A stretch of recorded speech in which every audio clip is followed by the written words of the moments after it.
सरयू के तट पर सिख धर्म का एक ऐतिहासिक गुरुद्वारा ब्रह्मकुंड गुरुद्वारा अयोध्या में है और इसका एक ऐतिहासिक महत्व है।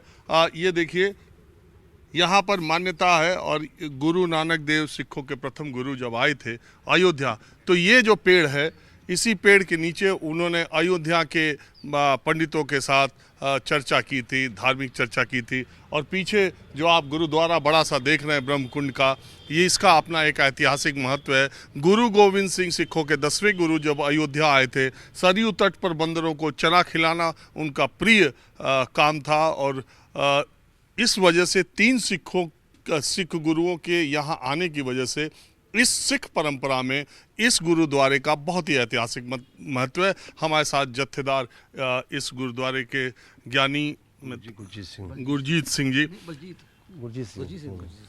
यानी गुरजीत सिंह जी, मैंने जो बताया, इस गुरुद्वारे में कहा जाता है कि गुरु गोविंद सिंह जी के शस्त्र अस्त्र भी आप लोगों के पास तब के ज़माने के भी हैं। जी। यहाँ गुरु गोविंद सिंह जी जब पटने से पंजाब जा रहे थे तो यहाँ पर अयोध्या नगरी में आए और यहाँ बंदरों को चने खिलाए हैं। गुरु गोविंद सिंह जी जहाँ पर भी गए हैं अपनी यात्रा में, वो जाते समय शस्त्र को भेंट किया है, वहाँ छोड़ गए हैं। वीर रस के उपासक थे। जब पटने साहब से चले थे तो पटने साहब में गंगा नगरी के अंदर जो है तीर फेंकी थी, रखी थी। वहाँ से जहाँ भी गए आगे, जहाँ भी यात्रा पे गए हैं, यहाँ पर तीर खंजर चक्र वो यहाँ भेंट कर गए थे, जो आज यहाँ मौजूद हैं, दर्शन होते हैं। उसके पहले गुरु तेग बहादुर जी आए हैं, उनका तब स्थान अंदर बना हुआ है, 48 घंटे अखंड तप किया है।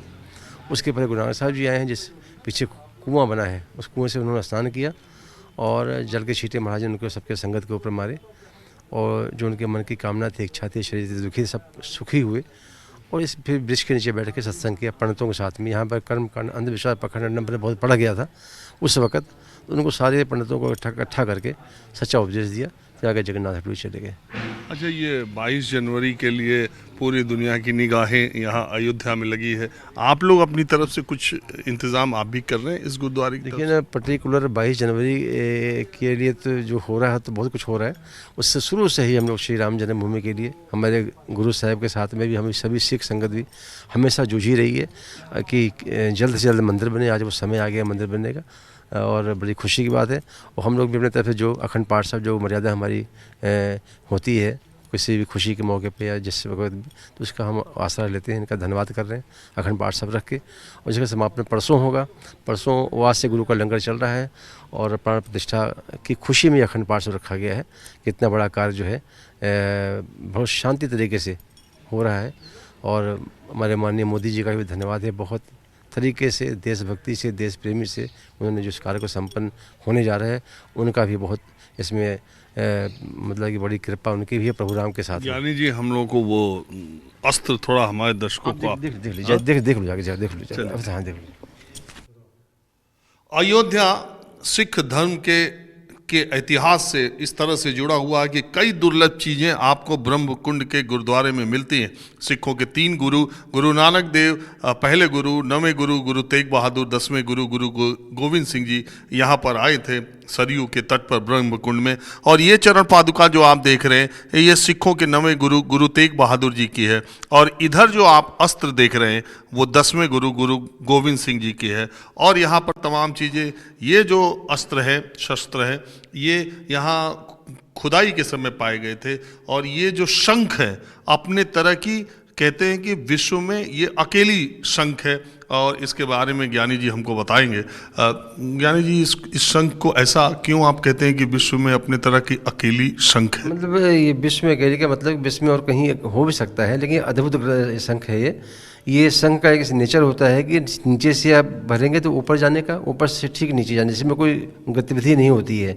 बस इस शंख में सारे गामा पाधा निसा सानी धापा मागा रेसा, उस सरगम का पूरी लिपि इसमें मौजूद है। इसमें महापुरुष गुरु महाराज के समय से लोग कीर्तन करते रहे होंगे, उसी समय का ये रखा हुआ यहाँ पर मौजूद है। कितने साल पुराना होगा? अब ये 550 वर्ष पुराना है। 500 वर्ष से यहाँ पर है, मतलब इस धरती पे, मेरे ब्रह्मकुंड स्थान पे। अच्छा, ये जो है गुरुद्वारा 270 साल पुराना है। 270 साल नहीं, हमारी सेवा 270 साल की है। और गुरुद्वारा जो है 1780 ईस्वी में गुरुद्वारा का निर्माण हुआ था। उस समय हमारे गुरु जी लोग आए थे, बाबा गुलाब सिंह जी पहले जो यहाँ के गुरु जी थे। उनके बाद में वंश परंपरा हमारी चली, उनके बेटे उनके बेटे उनके बेटे उनके बेटे, अभी 6वीं गद्दी चल रही है, स्थान की पीढ़ी चल रही है। और ये शस्त्र जो है उन निहंग सिंहों के हैं जो निहंग सिंह यहाँ पर आके श्री राम जन्मभूमि को आज़ाद करवाया था मुग़लों के कब्जे से। और जब यहीं पे आके हमारे गुरुजी से मिले बाबा गुलाब सतुजीत सिंह जी से जो निहंग सिंह थे, वहाँ से आके निहंग सिंह से मिलने के बाद में जब सब लोग इकट्ठे यहाँ से गए, वहाँ पर श्री राम जन्मभूमि में युद्ध किया मुग़लों के साथ में, और राम जन्मभूमि को मुग़लों के कब्जे से छुड़वा के हिंदुओं को सौंप के फिर वो पंजाब चले गए। और कुछ शस्त्र जो यहाँ पे छोड़ भी गए थे, जो शस्त्र रखे हुए हैं, कुछ शस्त्र साथ में लेके चले गए। निहंग सिंह कभी निशस्त्र नहीं होते हैं, शस्त्र के साथ में रहते हैं, पर ऐतिहासिक याद के में कुछ ये शस्त्र छोड़ गए थे यहाँ पर, वो यहाँ रखे हुए हैं। और वो क्या है? वो चकला माता गुजरी जी का चकला है। माता गुजरी जी, मामा कृपाल चंद जी, गुरु गोविंद सिंह जी यहाँ पर जब पटने साहब से पंजाब जा रहे थे तब यहाँ पर आए। और प्राचीन परंपरा यह होती है कि जो संत महापुरुष कहीं भी जाते हैं तो रसोई साथ में लेके जाते हैं। तो ये रसोई भी साथ में लेके माता जी आई यहाँ पर, करीब कहते हैं 1.25 महीने यहाँ पर रहे। बस यही भी सिर्फ प्रसादे बना के परिवार को खिलाती रहीं खुद। इनका एक हुक्मनामा भी मेरे पास रखा हुआ है, वो यहीं पर रखा हुआ, वो भी आपको दिखाएंगे हम। ये चकला माता गुजरी जी का है। हुक्मनामा किसका? माता गुजरी जी के हाथ का लिखा हुआ। अच्छा जी जी, उस समय का।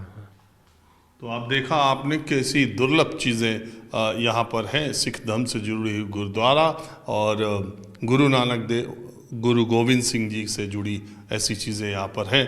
तो बहरहाल अब मैं आपको दूसरी जगह ले चलता हूँ। अब मैं आ गया हूँ जैन धर्म के एक मंदिर में। आपको पता ही है कि जैन धर्म में 24 तीर्थंकर हैं। प्रथम तीर्थंकर ऋषभ देव जी हैं, 24वें महावीर जी हैं। और आपको मैं ये दिखाऊं कि ये भगवान ऋषभ देव दिगंबर जैन मंदिर यहाँ पर है। जैन धर्म की मान्यता के मुताबिक यहाँ एक बहुत बड़ा मंदिर बनवाया गया है। और अयोध्या में कैंपस के लिहाज से देखेंगे तो किसी भी जो हिंदू धर्म के देवी देवताओं का मंदिर है उससे कम नहीं बल्कि उससे बड़ा कैंपस इस ऋषभ देव जैन मंदिर का है। और मैं ये आप सामने देख रहे हैं, ये निर्माण कार्य जैन धर्म के लोगों का हो रहा है। अयोध्या जैन धर्म के तीर्थंकरों की जन्मभूमि रही है। ऐसी मान्यता है कि 5 तीर्थंकर जैन धर्म के यहीं पर जन्म लिए थे अयोध्या में। और ये उनका जैन धर्म से जुड़ा बहुत ही पवित्र स्थान है। अब मैं आपको ले चलता हूँ, कुछ और जानकारी जैन धर्म इस मंदिर के बारे में देता हूँ और जैन धर्म की मान्यता में अयोध्या का क्या विशेष स्थान है ये भी बताता हूँ।